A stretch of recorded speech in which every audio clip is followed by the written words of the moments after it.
Everybody say dispensationalism. And dispensationalism, it's a term. It's a biblical theological term. Can I go a little deeper this morning? What happens is they've divided biblical history into different time periods. The flood, or the Garden of Eden, the flood, Abraham, Moses, then Christ, and then a season of grace. Then there's a rapture, and then there's a millennium.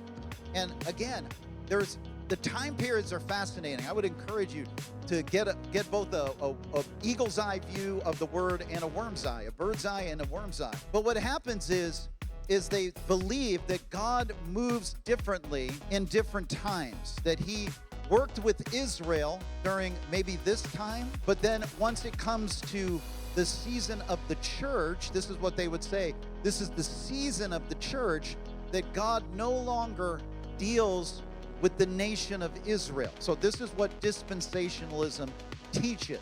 Now, can I tell you how important it is that we have a right understanding of how God works with people, how God operates with the nation of Israel.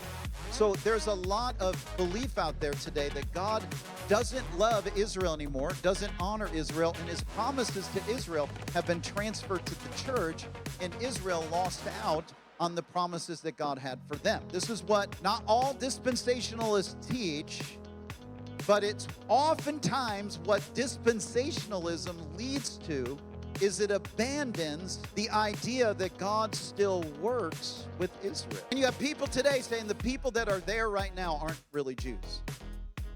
You have people saying that that's not really Israel, that all the promises of Israel in this time period have gone to the church, and God is not going to be faithful to Israel. Let me ask you a question. If God can take those promises he gave to Israel and say, forget about them, why do you think he can do the same thing for us? You understand what a covenant God does? He stays faithful with his promises. And just like God will be faithful to Israel, he's going to be faithful to you and I.